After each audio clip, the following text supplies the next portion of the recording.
하나님의 말씀 보시겠습니다. 하나님의 말씀은 창세기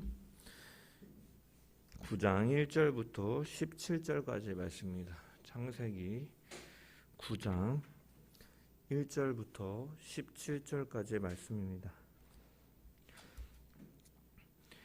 찾으신 줄 알고 하나님의 말씀을 봉독합니다. 하나님이 노아와 그 아들들에게 복을 주시며 그들에게 이르시되 생육하고 번성하여 땅에 충만하라.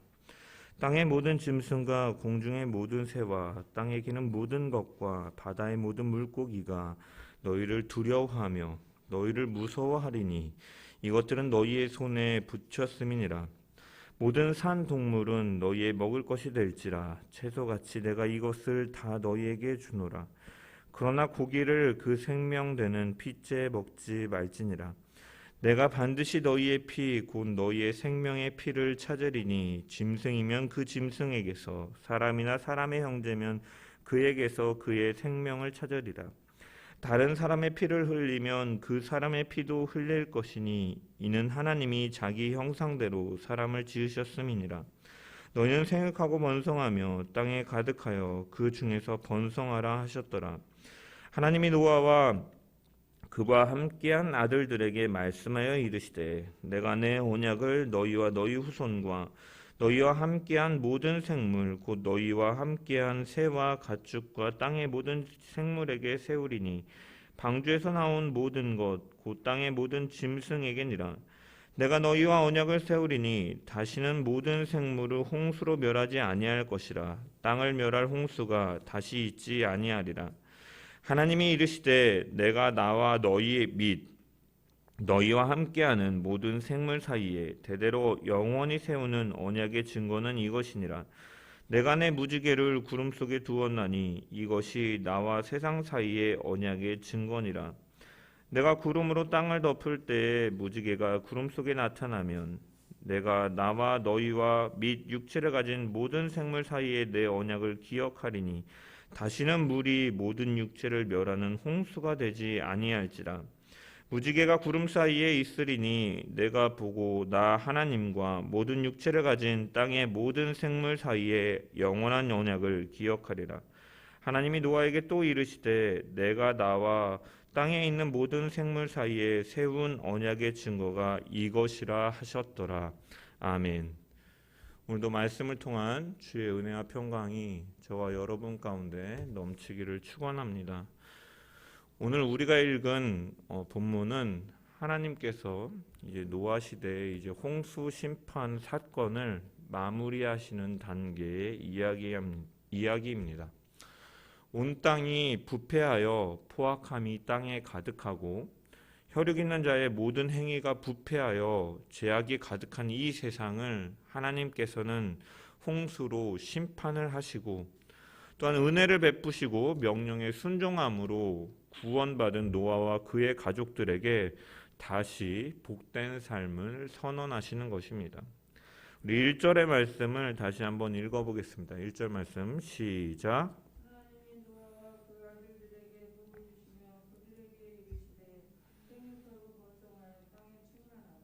아멘. 우리가 읽은 이 1절의 말씀, 이 하나님께서 복을 명령하시고 주시고 선언하는 이 말씀은 앞에도 나왔던 말씀입니다. 이제 창세기 1장에서 천지를 창조하실 때 이제 하늘과 땅과 물의 각종 들짐승을 창조하신 후에도 말씀하셨고 2장에 아담과 하와 이 첫사람을 창조하신 후에도 반복하셨던 선언을 여기서 지금 다시 하고 계신 것입니다. 즉 하나님 이것을 통해서 우리가 알 수 있는 것은 무엇이냐면 이 하나님의 홍수 심판은 계속해서 말씀드리지만 파멸과 멸망으로 끝이 나는 것이 아니라 그러한 의미가 아니라 이제 재창조를 통하여서 지속적으로 구원을 이뤄가시는 하나님의 사역을 보여주고 있는 것입니다. 다만 이 9장 1절의 말씀은 이제 앞의 내용과 이 아담에게 주신 축복과 이게 비교해 봤을 때 이제 이 부분이 생략되어 있습니다. 땅을 정복하라, 바다의 고기와 공중의 새와 땅에 움직이는 모든 생물을 다스리라 라는 말씀이 여기 9장에서는 제외되어 있습니다. 이것은 왜 그런가? 원래 죄가 없던 인간에게는 이제 이 생물에 대한 이 하나님의 형상으로서의 이제 지배권이 있었지만, 이제 타락한 이후에 이러한 권세의 유형이 좀 변경되었음을 우리는 생각해 볼 수 있다라는 것입니다. 우리가 이전에 쭉 창세기의 설교를 나누면서 하나님의 창조 질서는 하나님, 인간, 그리고 생물 순으로 이렇게 권세가 있는 것이 바로 하나님의 창조 질서였는데, 이 범죄하는 과정에서 우리가 살펴본 것처럼 뱀이 인간을 유혹함을 통해서 동물의 말을 인간이 듣고, 인간은 하나님의 말씀을 부정하고 거부함을 통해서 오히려 이제 동물, 사람, 하나님 손으로 변경되는 이러한 비극이 이루어졌기 때문에, 그래서 이 땅을 정복하라, 바다의 고기와 공중의 새와 땅에 움직이는 모든 생물을 다스리라 라는 말씀이 이 부분이 생략된 것이다 라고 해석할 수가 있는 것입니다. 이는 하나님의 형상과 모양대로 지음을 받은 그 영적인 권위로 동물과 이 생물을 다스리던 인간의 그 지위가 이 상실되었음을 보여주고 있는 것입니다. 그러한 특징이 잘 나타나는 것이 본문의 2절의 말씀인 것입니다. 2절의 말씀 한번 읽어보겠습니다. 2절 말씀 시작.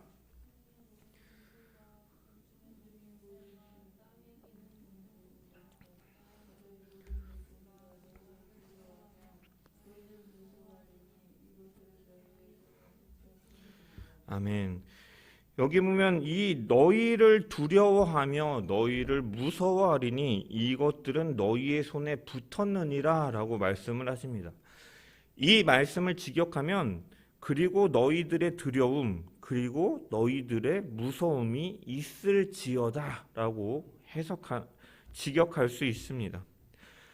여러분, 여기서 두려움이라고 번역된 단어는 모라라는 단어인데, 이 모라라는 단어에는요 두려워하다라는 의미도 있고, 또 그리고 존경하다, 경외하다라는 그 의미를 가지고 있는 이 야레라는 단어에서 유래된 말로 두려움의 감정과 또 존경과 경외의 감정을 포함하는 개념이라고 할 수가 있습니다. 또한 무서움이라고 번역된 단어가 히브리어로 하트라는 단어인데, 이 하트는 꺾다, 파괴하다 라는 뜻이 있는 이 하타트라는 단어에서 유래되어서 상대방을 이제 감정적인 것뿐만 아니라 실질적으로 제압하는, 이렇게 실질적으로 제압하는 능력을까지도 포함하는 그러한 개념입니다. 그래서 이 일을 종합하면 인간은 다른 동물들과 구별되는 특징을 가지고 다른 동물들을 지배는 하지만 이로 인해서 동물들이 인간에 대한 두려움을 갖게 되었다라는 것이에요. 그러나 이것은 결코 처음에 창조되었을 때의 그 이상적인 상황과는 분명히 다른 개념이다라는 것입니다. 그래서 어떤 사람들은 뭐 이사야서의 말씀을 가지고 막 동물원에 호랑이 구리에 들어가 가지고 이제 물지 않는다, 동물들이 이 짐승이 물지 않는다 그래가지고 막 들어갔다가 막 물리는 막 이런 막 사건 사고가 해외 토픽에 막 나오는 경우들도 있는데, 이것은 아직 그 이제 예수 그리스도가 오심으로 인하여서 우리가 회복되었지만 이미와 아직의 개념으로서 아직 완성되지 않았기 때문에 새 하늘과 새 땅이 이루어질 때 이러한 모든 질서들이 회복될 것이지, 아직까지는 이제 그 완성의 단계로 나아가고 있는 것이고, 여전히 지금 이 땅에서는 그 처음에 창조되었을 때 그 이상적인 상황과는 조금 다른 개념으로 우리가 상태임을 우리는 분명히 알아야 된다라는 것이요. 아무튼 그래서 9장을 보면은 이제 하나님께서 이 노아와 그의 가족들, 살아남은 자들에게 이제 복을 명령하십니다. 생육하고 번성하여 땅에 충만하라. 여러분, 이 명령이요 보면은 우리가 9장 우리가 읽은 본문을요 두 단락으로 나눌 수가 있거든요. 1절부터 7절까지를 한 단락으로 볼 수가 있고, 이제 8절부터 17절까지를 한 단락으로 또 나눌 수가 있는데, 이 복을 명령하시는 생육하고 번성하고 땅에 충만하라 라는 이 말씀이요 어디에 기록되어 있냐면 1절의 말씀과 그리고 이 한 단락의 끝이 되어지는 7절의 말씀에 등장함을 통해서 앞과 뒤를 이 명령이 받쳐주는 그러한 구조로 되어 있다는 수미상관 구조라고도 하고 뭐 이제 어떤 신학자는 뭐 책받침 구조다라고 이렇게 말하기도 하는데 이것은 어떠한 의미냐면 사람이 생육하고 번성하고 땅에 충만하는 것이 굉장히 중요한 하나님의 명령이라는 것과 그것을 이루기 위한 내용이 바로 그 안에 있는 중심부 가운데 담겨 있다라는 것을 구조를 통해서 우리가 알 수가 있다라는 거예요. 그럼 여러분 그 중심부의 내용이 무엇이냐? 바로 사람의 피를 흘리지 말라라는 것이 주제예요. 4절의 말씀을 보면은 그러나 고기를 그 생명되는 피째 먹지 말지니라 생명되는 피라고 했고 5절에서도 보면 내가 반드시 너희의 피 곧 너희의 생명의 피를 찾으리니 짐승이면 그 짐승에게서 사람이나 사람의 형제면 그에게서 그의 생명을 찾으리라. 이렇게 5절에서도 생명의 피라고 말씀하고 있는 것처럼 이 피는 생명을 의미하는 것입니다.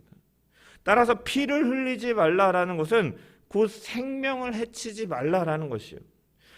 하나님께서는 이 절대로 이 사람의 생명을 해쳐서 안 된다라는 사실을 이 사람들의 의식 속에서 확실히 각인시켜주기 위해 사람에게 이제 그 노아와 그의 가족들이 방주에서 나온 이후로 이 홍수로 인하여 땅이 잠겼었기 때문에 작물이 없잖아요. 그래서 동물을 이제 먹을 것을 이제 허락하시는데 그거 허락하시면서도 이 짐승이라 할지라도 그 고기는 먹되 피채 먹지 말라라고 명령하시는 것은 이 하나님께서 사람의 생명을 해쳐서는 안 된다는 사실을 정확하게 인지시키고 지각시키고 각인시키기 위해서 하나님께서는 이렇게 명령하고 계신 것이에요. 그래서 3절부터 4절의 말씀에 이렇게 기록되어 있는 거예요. 모든 산 동물은 너희가 먹을 것이 될지라 채소같이 내가 이것을 다 너희에게 주노라. 그러나 고기를 그 생명되는 피채 먹지 말지니라. 이렇게 말씀하고 계신 것입니다. 이처럼 하나님께서는 이 사람이나 사람의 형제면 그에게서 그의 생명을 찾을 것이다. 생명을 소중히 여겨라. 생명을 중요시 여겨라. 사람의 생명을 해치는 사람은 반드시 자신의 생명으로 갚아야 할 만큼 사람의 생명은 고귀하고 소중한 것이다 라고 말씀하고 있는 것이요. 이것은 우리가 5장에서 이 가인의 족보에서 봤을 때 라멕이 자기에게 작은 상처를 입힌 소년을 죽이고도 그것을 자랑하고 아무것도 아닌 것처럼 꺼리낌 없이 오히려 칼의 노래라고 불리는 것처럼 자랑하는 이러한 것과 대비되는 것으로 하나님은 분명히 생육하고 번성하고 땅에 충만하라 말씀하시면서 이 생명의 소중함과 이 고귀함을 하나님께서는 분명히 말씀하고 계시다라는 것이에요. 이러한 하나님의 마음은, 이러한 정신은요, 이제 이후에 나오는 모세를 통해서 주신 계명 속에서도 그대로 반영됨을 우리는 발견할 수가 있는 거예요. 10계명 중에 6번째 계명이 무엇입니까? 살인하지 말지니라. 살인하지 말지. 그래서 이렇게 간결하게 표현됐지만 하나님께서 얼마나 생명을 소중하게 여기는가. 그래서 출애굽기 21장에 보면은 이렇게 기록되어 있어요. 소가 남자나 여자를 받아서 죽이면 그 소는 반드시 돌로 쳐서 죽일 것이고 그 고기는 먹지도 말 것이고 그 주인은 형벌을 면하려니와 소가 본래 받는 버릇이 있고 그 임자는 그로 말미암아 경고를 받았을 때 단속하지 아니하면 남녀를 막론하고 받아 죽이면 그 소는 돌로 쳐 죽일 것이고 임자도 죽일 것이다. 관리하지 않으면 그 주인도 죽이겠다. 관리를 하라라는 말씀하고 계세요. 이 외에도 많은 말씀에서 하나님께서는 사람의 생명을 보호하시는 명령들을 성경을 통해서 주신 것을 알 수가 있다는 거예요. 그러면 여러분 사람의 생명이 왜 이렇게 중요한가? 생육하고 번성하고 충만하라는 명령 속에서 그것을 지키는 것 중에 가장 중요한 요인을 사람의 생명을 고귀하게 여기고 존중하게 여기라고 말씀하고 계신데 왜 그 생명이 중요한가? 그 이유는 본문 6절에서 밝히고 있습니다. 6절의 말씀. 우리 6절의 말씀을 다시 한번 읽어보겠습니다. 시작.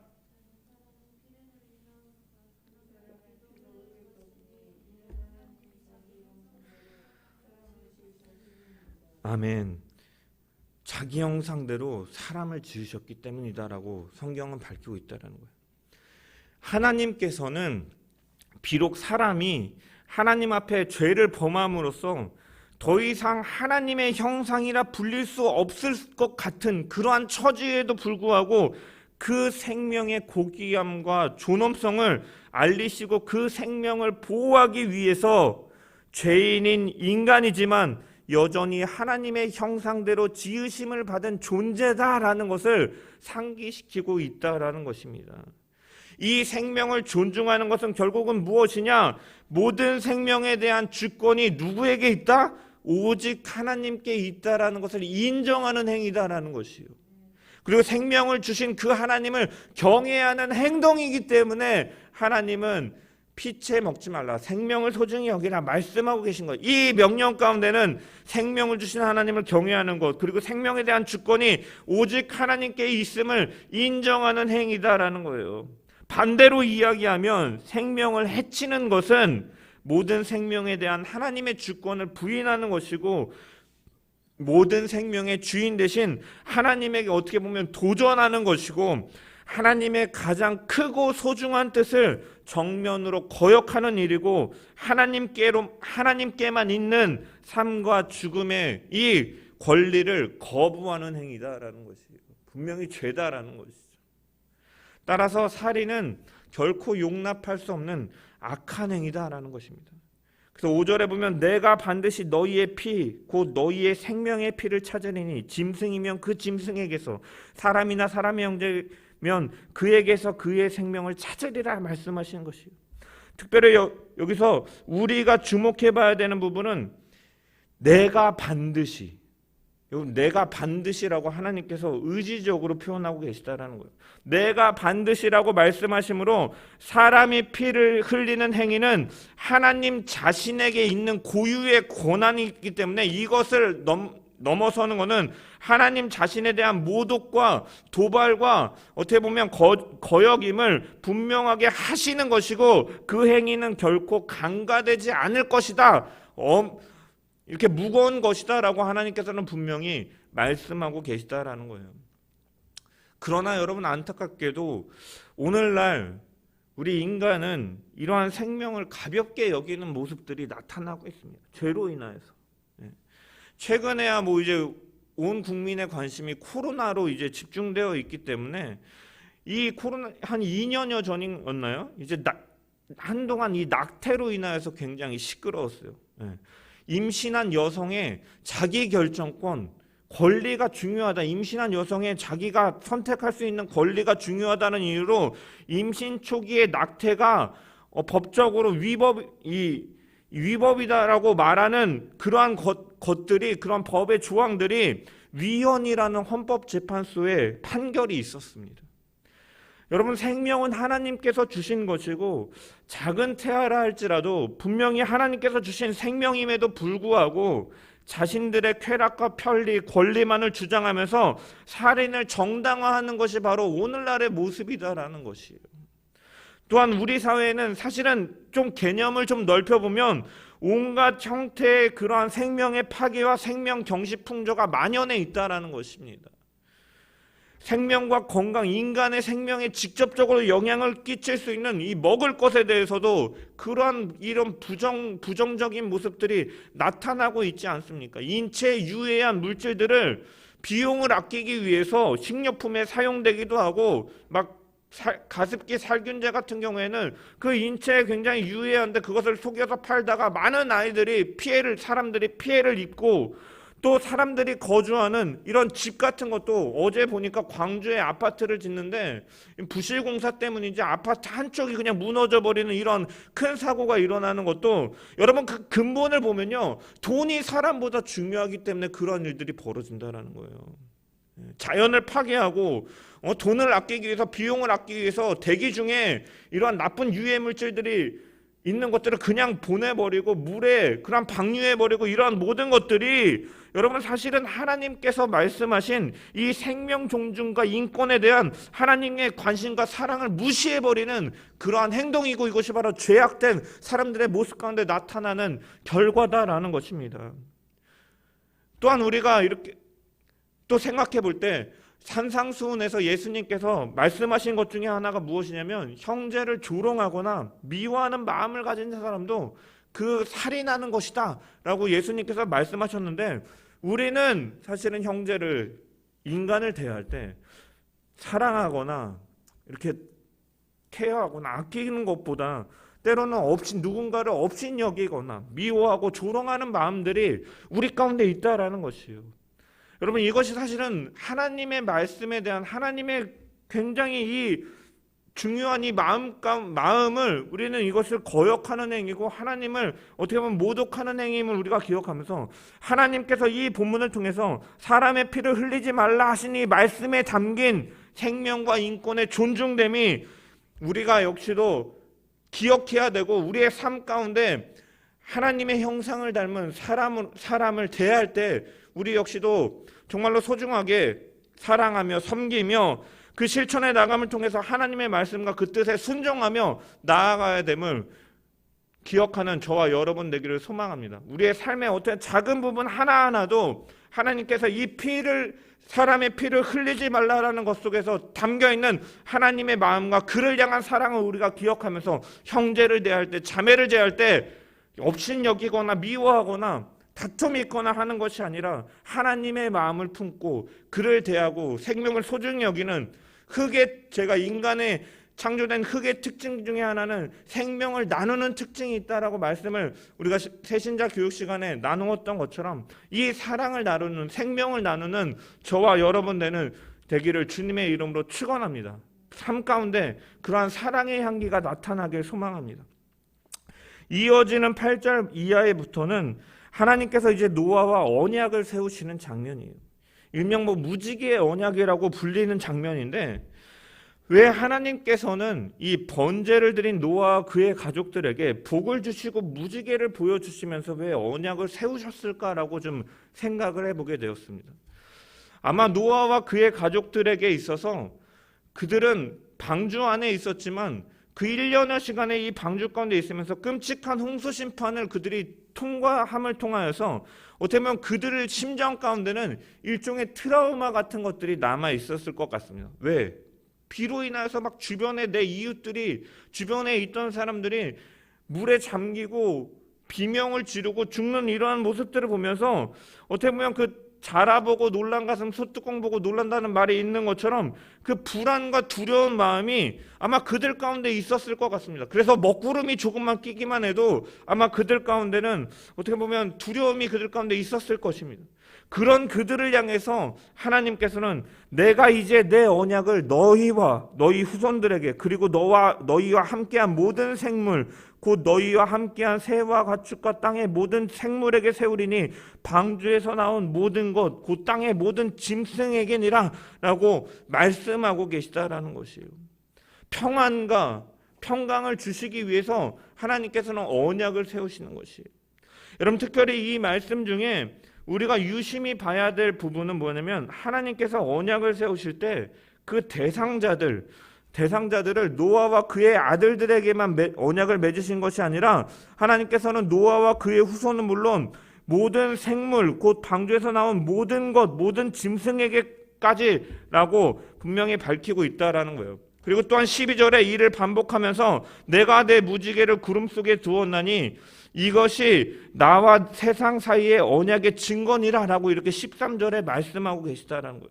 이처럼 하나님의 무지개 언약은 모든 생물에게 주신 언약이고 세상 사이에 세우신 언약이다라는 거예요. 일반 은총적인 언약이다라는 것입니다.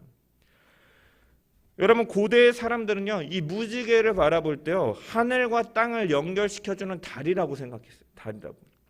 하나님께서는 하나의 길을 통해서 하나님과 세상을 연결시켜 주셨습니다. 무엇입니까? 바로 대제사장이신 예수 그리스도, 그 십자가를 통해서 다 이루셨고 하나님과 사람 사이의 죄로 인하여 끊어진 그 관계를 이어주시는 제사장 길이 되어주신 것입니다. 이처럼 무지개 언약은요, 예수 그리스도를 예표하는 것이에요. 예수 그리스도를 예표하는 것.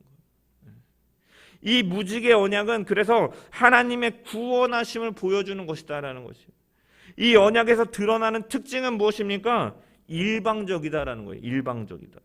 여러분, 원래 언약이라는 것, 계약이라는 것은요, 상호 간에 이러한 이 협의를 거쳐서 갑과 을이 이 동등한 입장에서 어떠한 결과를 위해서 나는 이것을 하고 너는 이것을 함으로 인해서 그 계약이 성립되는 것이 바로 언약이라고 할 수가 있습니다. 그런데 여러분, 우리가 본문에서 읽은 것처럼, 이 본문에서 드러나는 것처럼 하나님은 언약의 대상인 인간과 상의하거나 타협하는 것이 아니라 주도적이고 일방적으로 언약을 세우시는 것을 보게 됩니다. 하나님은 이것은 무엇이냐? 인간의 태도 여부와 상관없이, 다시 말해서 인류가 또다시 배신하고 반역하고 부패하는 일이 있어도 더 이상 물로는 심판하지 않으시겠다라고 분명히 약속하고 계시다라는 거예요. 그래서 마찬가지로 우리를 대속하시기 위해 오신 예수 그리스도를 통해 인간을 향해 하나님은 구원의 길을 여셨고, 믿음을 통해 그 구원하시는 일방적이고 주도적인 하나님의 은혜와 그 사랑을 우리는 바라보아야 된다는 거예요. 무지개 언약을 통해서 예수 그리스도를 바라보고 그 예수 그리스도 가운데 담겨있는 그 일방적이고 주도적인 하나님의 은혜를 우리는 분명히 기억해야 된다는 것입니다. 특별히 본문을 보면 하나님께서는 8절에 그리고 11절에 그리고 12절에 17절에 이렇게 4번이나 내가라는 표현을 4번이나 반복해서 사용함을 통해서 내가 이 확고하고 변하지 않는 이 의지를 표현하고 계시다라는 것입니다.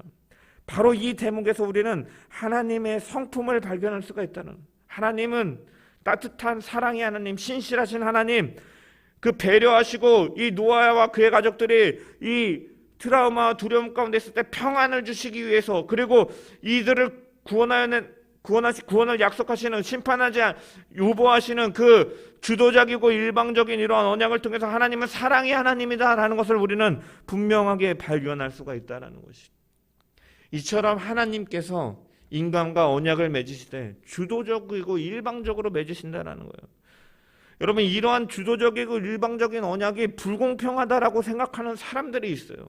구원에 있어서도 하나님이 예정하신 사람들이 구원을 받고 못 받는다, 예정론을 말하면 불공평하다라고 말하는 사람들이 있지만, 여러분 생각해 보세요. 그러나 창조주 하나님이, 부족함이 없는 하나님께서 피조물이자 연약한 인간과 굳이 언약을 맺으실 필요가 없음에도 불구하고 자신을 제한하면서까지 언약을 맺으신다는 것과, 연약한 인간이 결코 동등한 조건에서 이 하나님의 언약을 지킬 수 없다는 것을 생각함을 통해서 주도적이고 일방적으로 맺으시는 이 언약이 어떻게 불공평할 수 있겠냐라는 거예요. 그들의 형편을 아시기 때문에 하나님께서 그냥 일방적으로 하시겠다라고 선언하는 것은 은혜이고 자비인 것이지, 이것은 불공평한 것이 아니다라는 거예요. 오히려 하나님은 그들의 실패를 알고 계시기 때문에 오히려 공평하게 자기가 일방적으로 이것을 이루시겠다라고 분명히 약속하고 계신 것을 오히려 공평한 것이고, 오히려 우리에게는 너무나 큰 은혜이고 자비이고 사랑인 것을 우리는 분명히 기억해야 될 줄 믿습니다. 홍수 심판을 피한 노아와 그의 식구들은 이제 새로운 인류를 이제 형성하게 되는데, 그들 역시도 죄인이다라는 것이에요. 바로 뒤에 보면은 그 의인인 이 노아도 보면은 이런 실수를 저지르고 그 아들 가운데 이제 함이 이제 이러한 것들을, 아버지의 실수를 드러냄을 통해서 저주를 받는 이런 일들이 나온다는 거예요. 그들이 계속해서 죄를 지으면 당연히 심판을 받을 수밖에 없는데, 하나님께서는 이런 것들을 감안하시고 무지개를 통해서 세상이 존재하는 한 다시는 홍수로 심판을 하시지 않겠다라고 약속하고 계시다라는 거예요. 이것은 은혜다라는 거예요. 오래 참으시겠다라는 것입니다. 이 하나님의 약속은 이제 영원히 심판을 내리지 않겠다라는 말씀은 아닙니다. 홍수 심판과 같이 물로 심판하지 아니하겠다라고 하신 것이며, 심판을 유보하시겠다라는 의미인 것입니다. 은혜로 오래 참으시는 하나님을 보여주는 것이에요. 만물의 마지막 때는 반드시 공의로우신 하나님의 심판이 있을 것인데, 그것은 어떠한 심판입니까? 불의 심판이에요. 불의 심판. 다만 그 이전까지 인간은 물론이고 모든 생물이 생존하는데 문제가 없도록 은혜를 베푸시겠다라고 보장하신 것이 이 일반 은총 속의 무지개 언약인 것입니다. 하나님은 무지개를 보실 때마다 당신이 자신이 이 약속을 기억하고 절대 파기하지 않겠다라고 말씀하셨습니다. 우리 인간의 약속은 언제든지 취소될 수가 있어요. 말을 얼마나 번복하는지 몰라요. 그러나 하나님의 약속은 절대 취소되지 않고 반드시 지켜짐을 우리는 기억하고 감사해야 됩니다. 왜? 우리가 믿는 하나님은 신실하신 하나님, 변함없으신 하나님이기 때문입니다. 이 하나님께서 은혜를 베푸신 것입니다. 그래서 이 심판은 유보되고 오래 참으시는 거예요. 그래서 시편 기자는 103편 10절에 우리의 죄를 따라 우리를 처벌하지 아니하시며 우리의 죄악을 따라 우리에게 그대로 갚지 아니하신다. 하나님은 자비로우셔서 죄에 따라 낱낱이 벌하지 않으시고 은혜를 베푸신다라는 말씀인 것이요. 여러분, 인간이 죄를 범할 때마다 번번이 하나님께서 심판하신다면 과연 누가 살아남겠습니까? 여러분들, 사람들은 어떤 흉막 사건이 일어나고 이럴 때마다 신은 없다라고 말하지만, 여러분, 하나님이 죄를 볼 때마다 그들을 심판한다면 이 세상에 누가 생명을 유지할 수 있겠냐라는 거예요. 그러한 것을 보면서 신이 없다라고 말하는 것이 아니라 하나님이 그만큼 오래 참고 계시구나, 우리를 사랑하셔서 오래 참으시고 심판을 유보하시는구나라는 것을 우리가 기억해야 된다라는 거예요. 저도 여러분들과 다를 바 없는 우리 모두가 다 죄인인데 이 죄인에게 베푸시는 은혜, 이것이 바로 일반 은총이다라는, 일반 은총 속에서 하나님께서는 유보하고 계시다라는 거예요. 그러나 언젠가 분명히 심판이 있을 것인데 하나님은 그 심판을 피할 수 있는 길을 또한 우리에게 열어주셨습니다.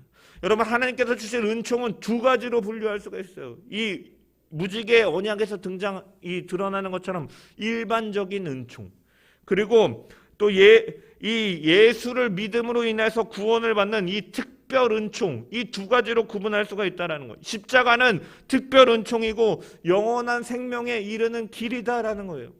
성경은 분명히 말합니다. 히브리서 9장 27절, 한 번 죽는 것은 사람에게 정해진 것이요 그 후에는 심판이 있으리니, 이처럼 죽음과 심판은 누구에게 예외가 없다라는 거예요. 그런데 이 죄와 사망의 문제를 어떻게 해결할 수 있느냐? 이것은 하나님께서 특별 은총으로 베푸신 은혜인데 바로 자신의 죄를 하나님께 회개하고 예수 그리스도를 나의 구주로 믿음을 통하여서 그분이 나의 모든 죄를 사하시고 우리에게 영생을 주시는 분이다라는 것을 구주로 주인으로 믿고 고백함을 통해서 그 영생을 선물 받는 이 특별 은총이 우리 가운데 또한 주어진 줄 믿습니다. 하나님의 아들 예수 그리스도, 그 참되시고 죄 없으시고 의로우신 그분이 죄인들을 위해서 피 흘려 죽으신 바로 그 십자가가 우리 가운데 있음을 또한 기억하면서 그 특별 은총이 우리 가운데 있음을 감사하며 날마다 살아가는 저와 여러분 되기를 소망합니다.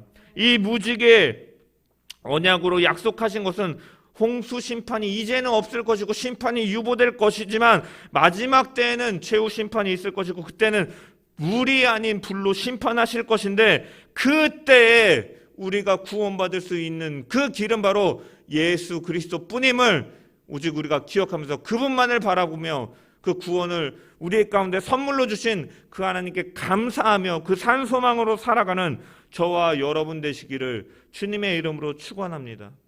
나는 부활이요 생명이니 나를 믿는 자는 죽어도 살겠고 무릇 살아서 나를 믿는 자는 영원히 죽지 아니하리니 이것을 내가 믿느냐. 아멘. 이 예수 그리스도를 나의 구주로 고백하면서 이 십자가의 언약을 믿는 자들에게는 영원한 생명이, 부활이, 산소망이 우리 가운데 있음을 기억하면서 우리가 이 무지개를 볼 때마다 하나님께서 그 한량 없는, 그 헤아릴 수 없는 그 사랑을 기억하면서 이 심판을 유보하시고 오래 참으시고 사랑하시는 하나님을 기억하며 우리가 이 땅 가운데 그 하나님의 사랑을 전해야 되며, 또 우리가 무지개를 바라보면서 마지막의 최후에는 분명히 불의 심판이 있을 것인데 그날에 구원받는 그 길은 바로 우리에게 열어주신 예수 그리스도, 길이요 진리요 생명이신 예수 그리스도밖에 없음을 우리가 기억하면서 그 십자가의 사랑을 우리가 믿음으로 고백하며 예수를 나의 구주로 영접하고 주인으로 고백하는 가운데 삶을 살아가는 저와 여러분 되기를 주님의 이름으로 간절히 축원합니다. 그 주님의 다시 오실 그날까지 우리가 이 심판을 유보하시고 오래 참으시며 돌이키기를 바라시는 하나님의 심정을 기억하며 우리가 하나님의 사랑을 전하는 자로 살아가야 되겠고, 또한 예수를 언제나 동행하며 그분만을 바라보고 그분의 뜻을 쫓아서 구주로 주인으로 영접하는 성도로서 세상의 빛으로 살아가는 저와 여러분 되기를 주님의 이름으로 간절히 축원합니다.